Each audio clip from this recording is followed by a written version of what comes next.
पहला सवाल है आपके सामने, भारत के महान्यायवादी की नियुक्ति कौन करता है। तो इसकी अगर मैं बात करूँ तो इसकी नियुक्ति करने का काम राष्ट्रपति करते हैं। तो ऑप्शन हमारे यहाँ पे बी राइट आंसर हो जाएगा।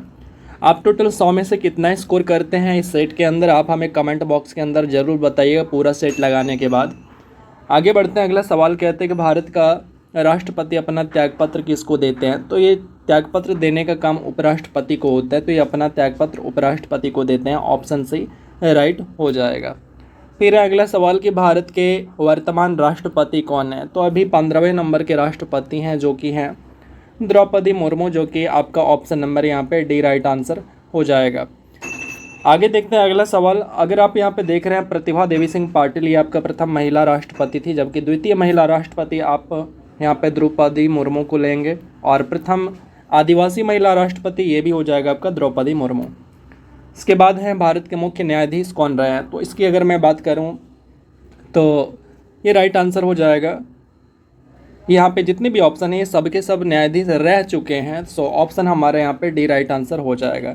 अच्छा, कमेंट बॉक्स के अंदर आप कमेंट करके बताइए कि वर्तमान में भारत के मुख्य न्यायाधीश कौन है, यानी CJI बताना है आपको कि अभी के टाइम में कौन है। चलिए आगे बढ़ते हैं। आज का जो सेट देख रहे हैं इसमें आपको केवल पॉलिटी के 100 क्वेश्चन मिलेंगे, और ये सब के सब क्वेश्चन जो है आपका प्रीवियस ईयर है, और इस तरह से आपको सभी सब्जेक्ट का कलेक्शन मिल जाएगा। और ये जो कलेक्शन किया हुआ है ये है आपका स्टडी मोड का। तो मैंने सोचा चलिए मैं इनको भी करा देता हूँ, और इसके लिए क्रेडिट उन्हीं को जाता है। तो अगला सवाल है कि राज्य मंत्री परिषद के रूप में उत्तरदायी कौन होते हैं। तो इसके लिए जो उत्तरदायी होते हैं वो होते हैं विधानसभा। ऑप्शन से यहाँ पे राइट हो जाएगा। फिर है भारत के महान्यायवादी को कौन हटा सकता है। तो भारत के महान्यायवादी को हटाने का जो काम है वो राष्ट्रपति हटा सकते हैं। सो ऑप्शन यहाँ पे ए राइट आंसर हो जाएगा। बिहार में कुल कितने प्रमंडल हैं। तो बिहार के अंदर कुल प्रमंडल की जो संख्या है वो है टोटल कितने, तो 9 प्रमंडल हैं। ऑप्शन से यहाँ पे राइट आंसर हो जाएगा। अगला सवाल है झारखंड देश का कौन सा राज्य बना। बड़ा ही सिंपल सवाल है, लेकिन मैं गारंटी के साथ कह सकता हूँ कि जब आप एग्जाम हॉल के अंदर बैठते हैं तो आप ऐसे सवाल को गलती करके आते हैं।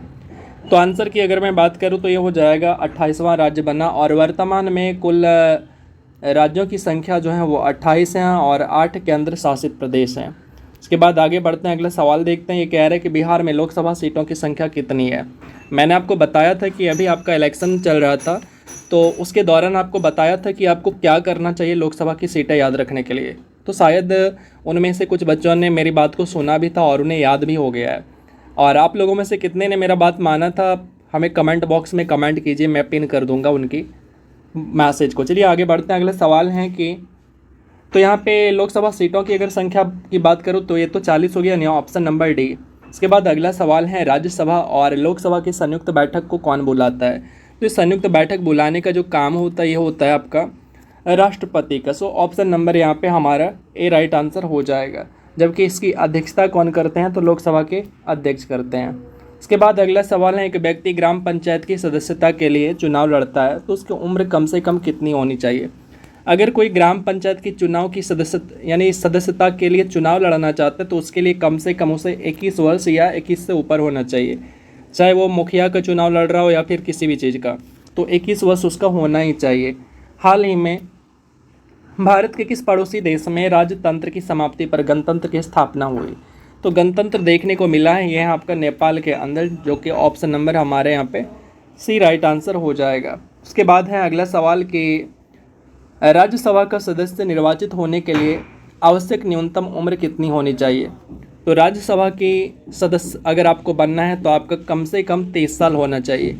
अगर आप लोकसभा के सदस्य बनना चाहते हैं तो उसके लिए आपका 25 वर्ष होना चाहिए। अगर आप राज्यपाल या राष्ट्रपति बनना चाहते हैं तो उसके लिए आपका उम्र जो है 35 साल होना चाहिए, और 40 वर्ष का प्रावधान हमारे यहाँ किसी भी चीज़ का नहीं है। आगे बढ़ते हैं, अगला सवाल देखते हैं।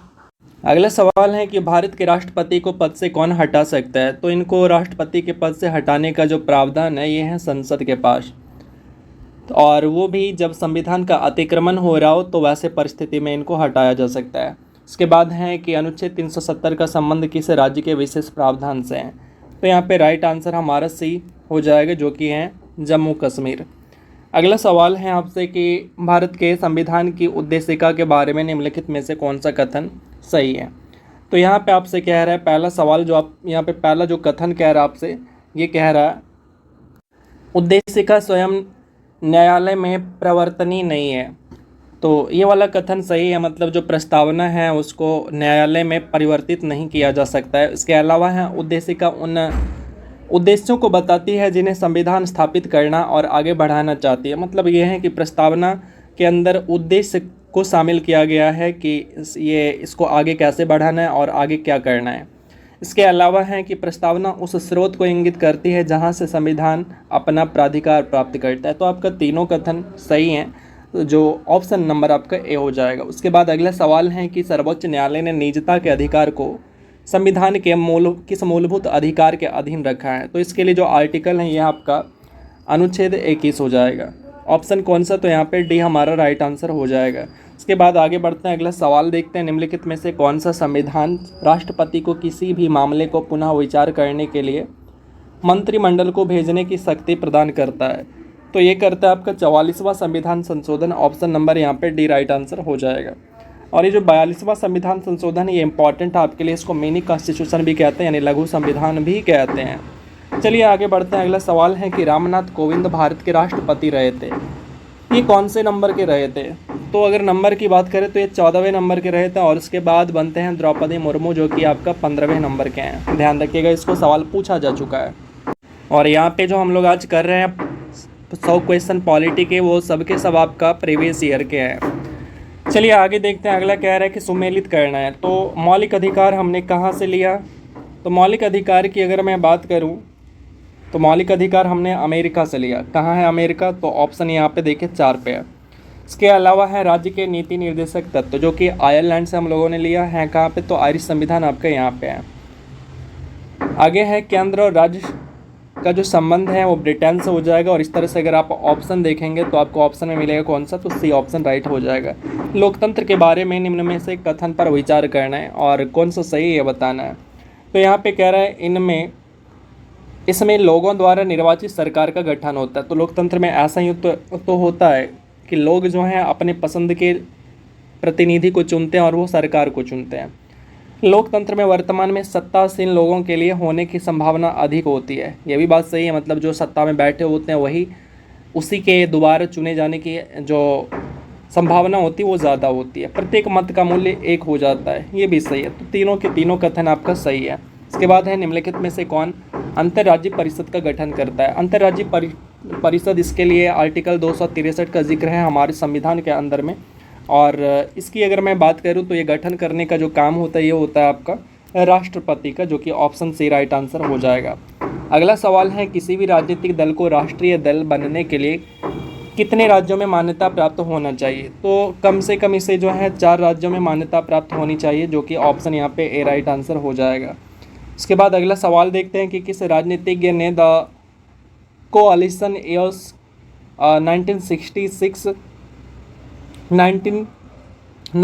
टू 2012 नामक पुस्तक लिखी। तो कोalition ईयर्स नामक पुस्तक जो लिखा गया, ये लिखा गया आपका प्रणब मुखर्जी के द्वारा, जो कि भारत के राष्ट्रपति रह चुके हैं। ऑप्शन हमारे यहाँ पे बी राइट आंसर हो जाएगा।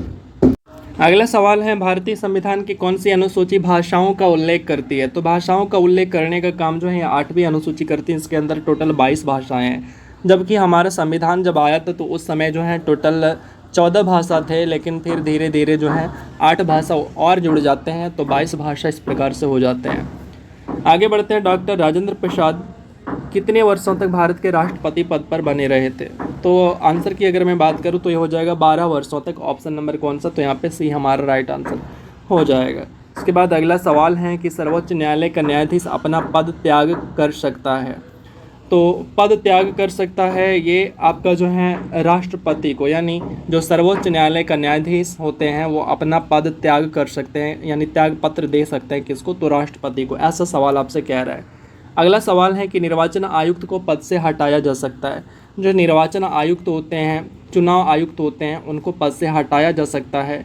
ये हटाया जा सकता है, आप अगर देखेंगे तो प्रधानमंत्री के द्वारा बिल्कुल भी नहीं, मुख्य निर्वाचन आयुक्त के द्वारा ये भी नहीं कर सकता। और यहाँ पे आयुक्त के बारे में ही कह रहा है, इसके अन्य के बारे में कहता तो फिर हम मान जाते, लेकिन भारत के मुख्य न्यायाधीश के द्वारा, इसके द्वारा भी नहीं। तो यहाँ पे ऐसा कोई सा भी ऑप्शन नहीं, हमारा डी यहाँ पे राइट आंसर हो जाएगा। अगला सवाल है कि राज्यसभा के संदर्भ में निम्नलिखित में से कौन सा कथन सही नहीं है। तो यहाँ पे अगर मैं बात करूँ तो ये हो जाएगा आपका कि इसके 1/3 सदस्य प्रत्येक 2 वर्ष पर रिटायर हो। ये तो सही है। राज्यसभा का गठन 1958 में हुआ, ये गलत दे रखा है आपका। ये 58 ना होकर 52 अगर कहता तो फिर वो राइट हो जाता। आगे बढ़ते हैं। अगला सवाल है कि आपका योजना किस संघ सूची में वर्णित है। योजना की अगर मैं बात करूं तो ये आता है आपका समवर्ती सूची के अंदर आता है, मतलब जिसके ऊपर राज्य भी कानून बना सकते हैं और उसके बाद केंद्र सरकार भी कानून बना सकती है। उसके बाद अगला सवाल है कि राष्ट्रीय विकास परिषद, जिसको शॉर्ट में आप कहते हो एनडीसी, ये क्या है। तो ये एक प्रकार का जो है ये विकास परिषद जो है आपका आता कहाँ पे है। यह एक संवैधानिक संस्था है जो कि अंतिम रूप से आपका जो पंचवर्षीय योजना होते हैं उसका अनुमोदन करने का काम करता है। हालांकि यहाँ पे ऑप्शन मुझे लग रहा है कि गलत दे रखा है। अगला सवाल है संसद द्वारा पास किया हुआ विधेयक तभी तक नियम कानून बन पाता है जब उसे निम्नलिखित में से किसने पास किया हो। तो उसे अगर राष्ट्रपति ने साइन कर दिया हो, पास कर दिया हो, तो फिर वो कानून बन जाता है। उसके बाद अगला है कि भारतीय संविधान के अंतर्गत निम्नलिखित में से कौन सा एक भारतीय मूल का अधिकार नहीं है।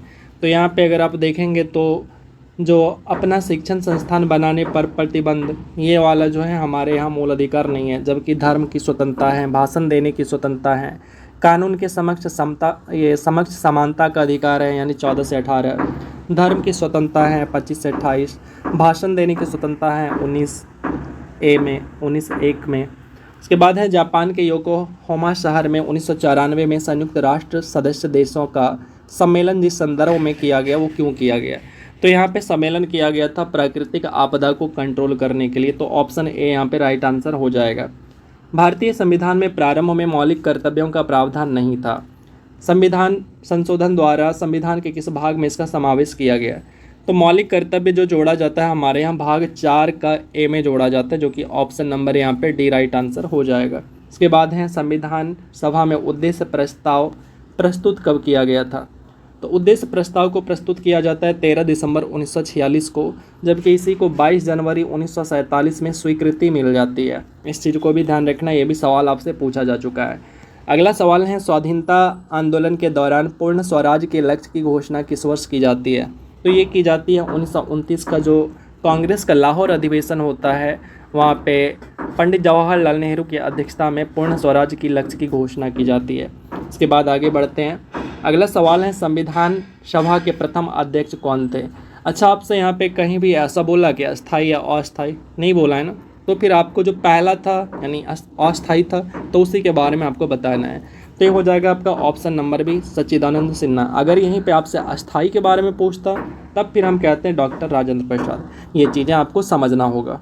अगला सवाल है किसी भारत परिषद अधिनियम द्वारा भारत में ब्रिटिश सरकार द्वारा सांप्रदायिक निर्वाचन प्रणाली का प्रारंभ होता है। तो ये होता है 1919 में, माफ़ करिएगा 1919 नहीं 1909 हो जाएगा, मार्लो मिंटो सुधार जिसको आप कहते हैं। तो ऑप्शन यहाँ पे डी राइट आंसर हो जाएगा। उसके बाद अगला सवाल है निम्नलिखित में से भारत का नागरिक बनने के लिए कौन आवश्यक नहीं है। तो यहाँ पे आप जो है संपत्ति अधिग्रहित करें ऐसा कोई भी जरूरी कानून हमारे यहाँ ऐसा नहीं है। अगला सवाल है लोकसभा का अध्यक्ष अपना त्यागपत्र किसे देता है। तो ये उपाध्यक्ष को देते हैं।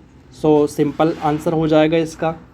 भारत के किस राज्य में द्विसदनीय व्यवस्थापिका नहीं है। अगर आप देखें तो ये चीज़ें आपको जो है पंजाब के अंदर देखने को नहीं मिलेगा। हालांकि अब जो है आपको जम्मू कश्मीर में भी नहीं देखने को मिलेगा। इस ऑप्शन में इसलिए है क्योंकि ये जब क्वेश्चन पूछा गया था तो जिस टाइम एग्ज़ाम हुआ था तो उस टाइम जो है जम्मू कश्मीर के अंदर भी द्विसदनीय व्यवस्थापिका था, इसीलिए आपको दिख रहा है। हालांकि अब जम्मू कश्मीर में भी नहीं है, इस चीज़ को ध्यान रखिएगा। चलिए आगे बढ़ते हैं। अगला सवाल देखते हैं कि कौन से मूल अधिकार केवल भारतीय नागरिकों को उपलब्ध है। इसकी अगर मैं बात करूं तो ये हो जाएगा आपका अनुच्छेद 15, 16, 19, 29। ये हो जाएगा आपका ऑप्शन नंबर ए। अब आप यहाँ से 100 में से कितने स्कोर करते हैं आप हमें कमेंट करके ज़रूर बताइएगा, क्योंकि इससे एग्जैक्टली ये पता चल पाएगा कि आप पॉलिटी के अंदर कितना बड़ा धनुर्धर हैं। और अगर आप जो हैं इनमें से 60 से कम रहते हैं तो ओबियसली आपको प्रैक्टिस करने की ज़रूरत है। और इसके अलावा आप मैराथन लगाइए, जो मैं मैराथन आपको डेली करा रहा हूँ YCT का, बहुत ज़रूरी है आपके लिए। आपको लगता होगा कि भाई आप फालतू करा रहे हैं, लेकिन भाई मेरे अगर भरोसा है मेरे ऊपर तो उसको करते रहिए बिना कुछ सोचे समझे। आप एग्ज़ाम से पहले उसको पूरा रिवीजन कर लीजिए।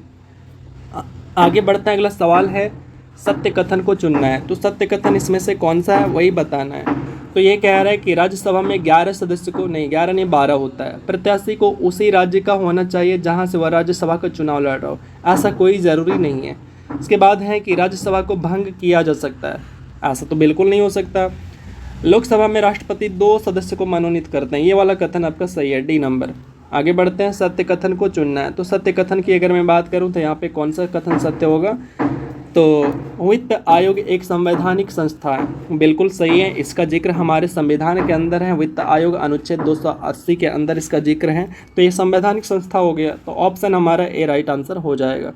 अगला सवाल है, राज्यसभा में गणपूर्ति के लिए, गणपूर्ति का मतलब होता है कि जो सदन है, चाहे वो लोकसभा हो या राज्यसभा हो, तो कम से कम सदस्य उतना होना चाहिए जिससे कि राज्यसभा के अंदर या लोकसभा के अंदर सदन की कार्यवाही को आगे बढ़ाया जा सके। अब पता चला पूरे सदन में केवल एक ही सदस्य शामिल हैं, सांसद हैं, तो क्या किसी भी तरह का निर्णय ले सकते हैं क्या? नहीं ले सकते ना। तो जैसे आप स्कूल जाते थे बचपन में और बहुत कम बच्चे आते थे स्कूल के अंदर, जहाँ पे 100 बच्चे रेगुलर आते थे और वहाँ पे 2 बच्चे आते थे, टीचर क्या करते थे? उन्हें छुट्टी कर दिया करते थे, क्योंकि उसमें तो पढ़ाई नहीं करा सकते हम। तो उसी तरह सदन के अंदर होता है। अगर सांसद की संख्या राज्यसभा के अंदर आपका यानी 245 है ना, 245 का 10% निकाल लीजिए, तो कम से कम 24 सदस्य, 24 नहीं 25 सदस्य, और उसके बाद लोकसभा के अंदर कम से कम 55 सदस्य शामिल होना चाहिए। अगर इससे कम रहा तो सदन की कार्यवाही को आगे नहीं बढ़ाया जा सकता है। इसको गणपूर्ति कहते हैं। गणपूर्ति होता है राज्यसभा लोकसभा दोनों के लिए 10%। तो आपसे राज्यसभा के बारे में पूछा है तो ये हो गया 25। आगे बढ़ते हैं, संसद की प्राक्कलन समिति। जो संसद की प्राक्कलन समिति होता है, ये होता है आपका स्थायी होता है। ऑप्शन आपका यहाँ पे ए राइट आंसर हो जाएगा। उसके बाद है, वित्त आयोग के संदर्भ में गलत कथन को चुनना है। तो वित्त आयोग की अगर मैं बात करूँ तो वित्त आयोग द्वारा की गई सिफारिश राष्ट्रपति पर बाध्यकारी होता है। यानी ये कह रहा है कि जो वित्त आयोग जो भी सिफारिशें देता है वो राष्ट्रपति मानने के लिए बाध्यकारी होते हैं। नहीं, ऐसा नहीं है। राष्ट्रपति बाध्यकारी नहीं होते हैं, वो क्या होते हैं, स्वतंत्र होते हैं। वो आपके परामर्श को माने या ना माने वो उनके ऊपर डिपेंड करता है। वो मान भी सकते हैं, नहीं भी मान सकते हैं। आगे बढ़ते हैं, अगला सवाल है कि भारत की पहली महिला मुख्यमंत्री कौन थी। तो भारत की पहली महिला मुख्यमंत्री जो रही हैं ये हैं सुचेता कृपलानी, जो कि यूपी की रही हैं। इसके बाद आगे बढ़ते हैं, और ये जो शीला दीक्षित आप देख रहे हैं ये आपका दिल्ली के अंदर। आगे बढ़ते हैं, अगला सवाल है कि भारत का कोई नागरिक अपनी नागरिकता खो देगा तो किस परिस्थिति में वो अपनी नागरिकता को खो सकता है। तो वो जो है आपका भारतीय नागरिकता का परित्याग करता है, हाँ खो सकता है। यानी अपने आप वो क्या करे कि भारतीय नागरिकता का त्याग कर दे, किसी अन्य देश की नागरिकता को ले ले, तो ये सही है। इसके अलावा स्वेच्छा से किसी अन्य देश की नागरिकता को प्राप्त कर ले, ये भी सही है। किसी अन्य देश की नागरिक से विवाह करता है तो नहीं, ये वाला केस में उसकी नागरिकता नहीं जाएगी। सरकार की आलोचना करता है तो इस केस में भी उसकी नागरिकता नहीं जाएगी। तो केवल आपका जो है पहला और दूसरा केस में उसकी नागरिकता चली जाएगी। अगर एक और कंडीशन है, अगर देशद्रोह की अवस्था में यानी उनके ऊपर देशद्रोह साबित हो गया हो तो वैसे भी केस में उसकी नागरिकता जा सकती है।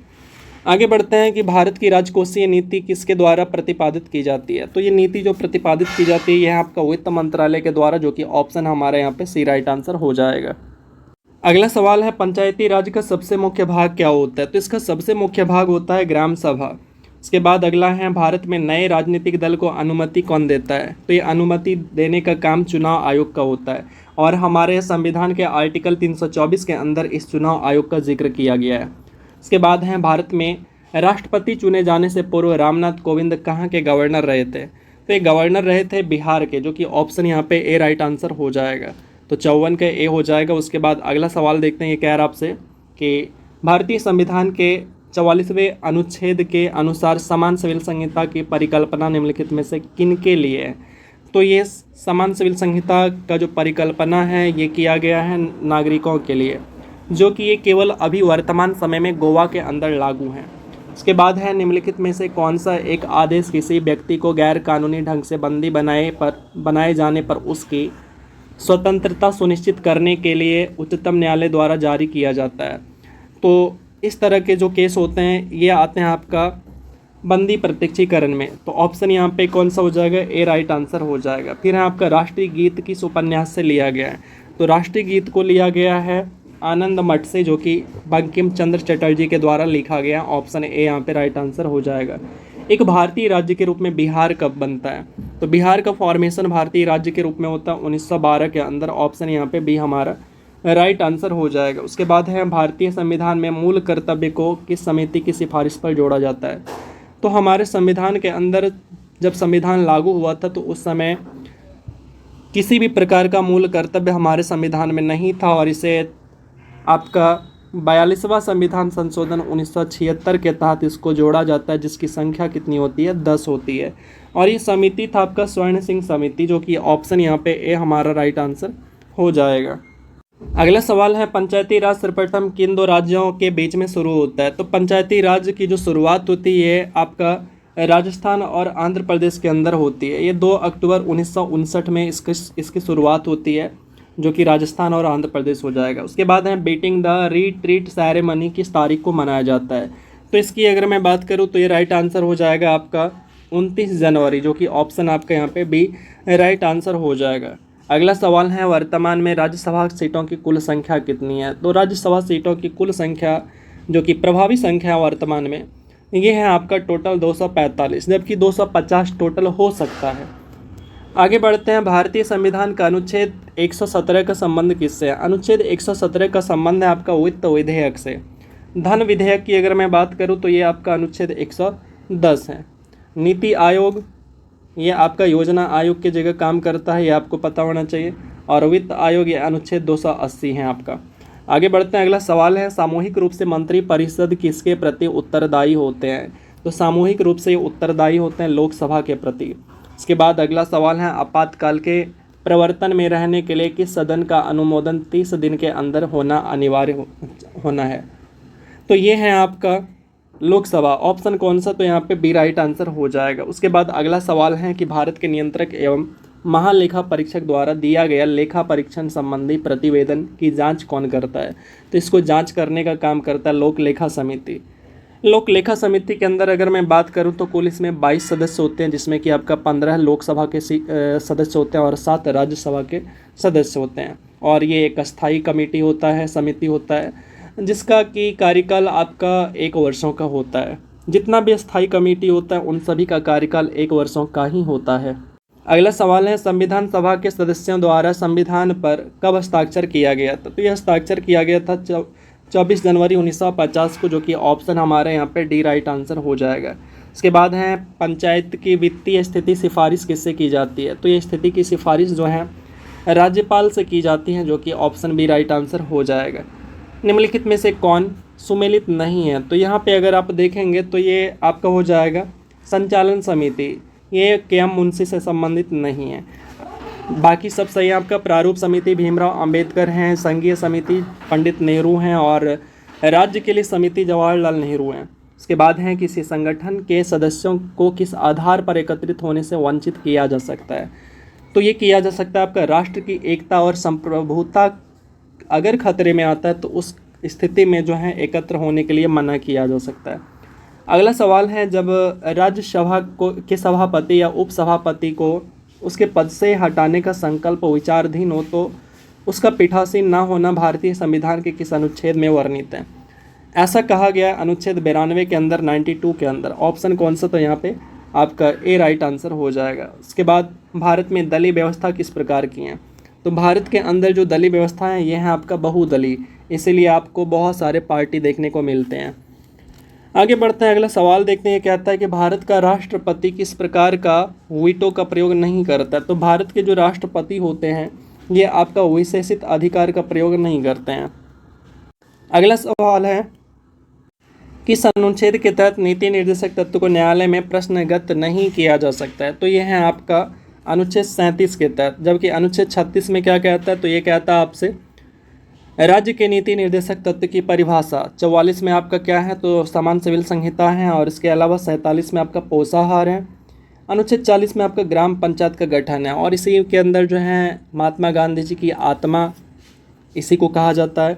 आगे बढ़ते हैं, राज्य निर्वाचन आयुक्त को कौन पदच्युत कर सकता है यानी हटा सकता है, तो इसको हटाने का काम जो है जो प्रक्रिया उच्च न्यायालय के न्यायाधीश को हटाने की प्रक्रिया है, वही प्रक्रिया इनके लिए भी आता है। तो ऑप्शन यहाँ पे डी राइट आंसर हो जाएगा। निम्न में से राष्ट्रपति के कार्यकाल से संबंधित क्रम कौन सा सही है? तो राष्ट्रपति का क्रम आपको बताना है। तो सबसे पहले अगर आप देखेंगे तो यहाँ पे हो जाएगा आपका फखरुद्दीन अली अहमद, फिर ज्ञानी जैल सिंह, उसके बाद आपका आर वेंकट रमन, फिर है शंकर दयाल शर्मा, यानी ऑप्शन कौन सा? तो यहाँ पे डी हमारा राइट आंसर हो जाएगा। अगला है भारत में कितने बार आपातकाल लागू हो चुका है? आपातकाल की अगर मैं बात करूं तो ये जो है हमारे यहाँ कुल 3 बार लागू हो चुका है, जो कि ऑप्शन डी राइट आंसर हो जाएगा। इसी तरह आपसे एक सवाल पूछ लिए जाते हैं कि भारत में कितने बार वित्तीय आपात लागू हो चुका है। अब आप हमें कमेंट बॉक्स में कमेंट कीजिए कि भारत में वित्तीय आपात कितने बार लागू हुए हैं। चलिए आगे बढ़ते हैं। संविधान के उद्देश्य का किस मौलिक अधिकार का वर्णन नहीं करता है? तो जब आप इसके प्रस्तावना को पढ़ेंगे, हम भारत के लोग भारत को, इसके अंदर आपको जो है आर्थिक स्वतंत्रता का जिक्र नहीं मिलेगा। इसके बाद अगला सवाल है पंचायती राज व्यवस्था से संबंधित समिति कौन सा है? तो इसके लिए जो समिति हैं, रेखा समिति, मल्होत्रा समिति, तो बिल्कुल नहीं है। तो यहाँ हो जाएगा आपका बलवंत राय मेहता समिति, जो कि ऑप्शन नंबर सी है। अंतर्राज्यीय परिषद का गठन किस समिति के सिफारिश पर की गई थी? तो इसका गठन किया गया था सरकारिया आयोग समिति के सिफारिश पर, जिसका संबंध आपका केंद्र और राज्य को लेकर है। इसके बाद है उद्देशिका में 42वां संविधान संशोधन में कौन कौन से शब्द जोड़ा जाता है? तो इसके तहत 3 शब्द जोड़ा गया था, जिनमें से एक था आपका समाजवाद, फिर है पंथ निरपेक्ष, इसी को आप धर्मनिरपेक्ष भी देखते हैं लिखा हुआ, फिर आपका अखंडता। तो ऑप्शन आपका बी राइट आंसर हो जाएगा। भारत के राष्ट्रपति को किस प्रकार पदच्युत किया जा सकता था?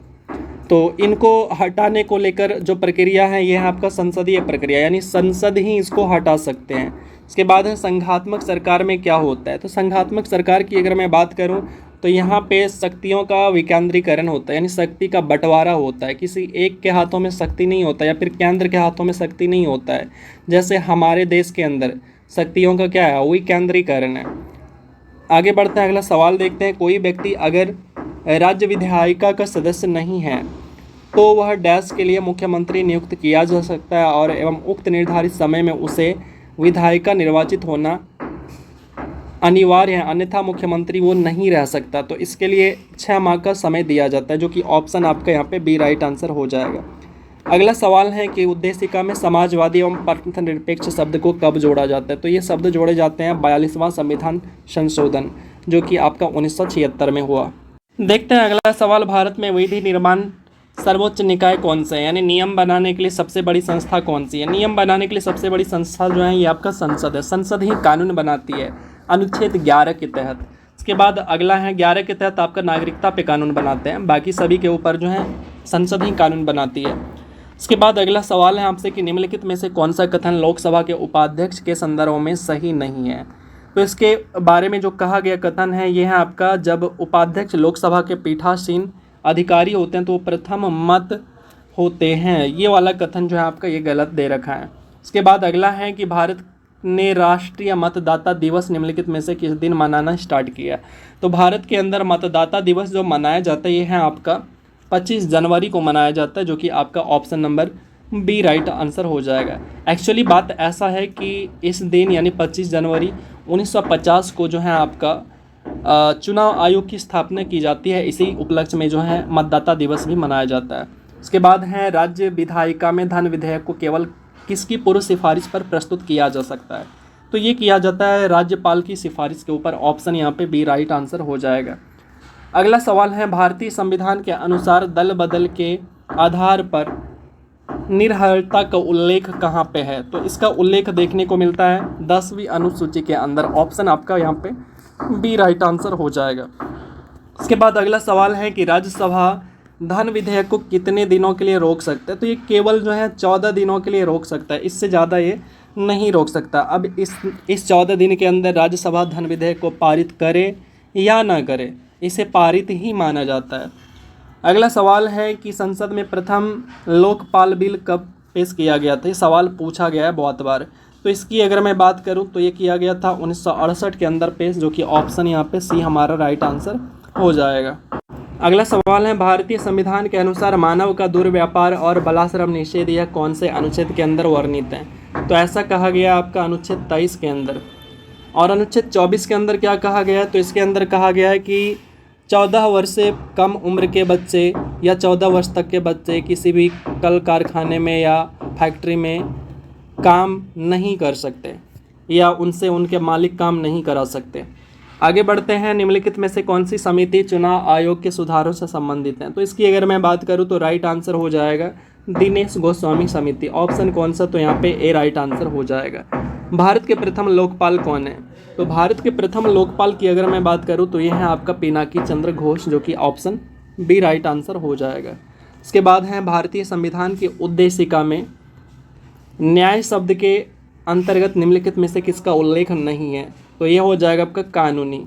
ऑप्शन कौन सा? तो बी राइट आंसर हो जाएगा। इसके बाद अगला सवाल है कि भारतीय संविधान के कौन से अनुच्छेद के तहत उपराष्ट्रपति राष्ट्रपति के रूप में अपना कार्य निर्वहन कर सकता है? तो यह है आपका अनुच्छेद 65 के तहत कर सकता है।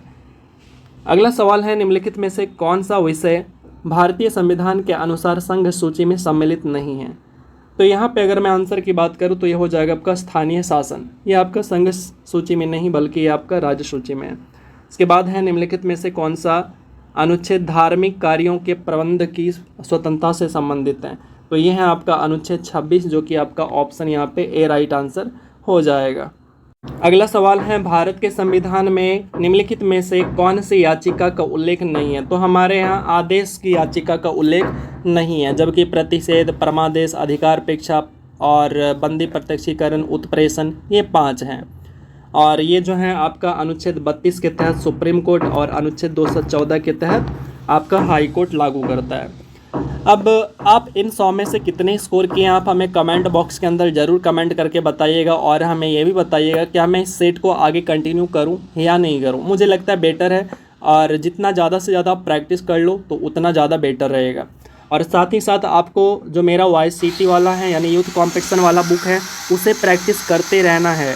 हर हाल में उसे आपको ख़त्म करना है, 2 से 3 बार रिवीजन करके उसको ख़त्म करना है। कोई करे या ना करे, आप जिम्मेवारी लो, आप खुद की जिम्मेवारी लो कि आप ख़त्म कर रहे हो। चलिए मिलते हैं फिर अगले वीडियो में, तब तक के लिए ख्याल रखिए। और टाइम बहुत कम है आपके पास, टाइम ज़्यादा है ही नहीं।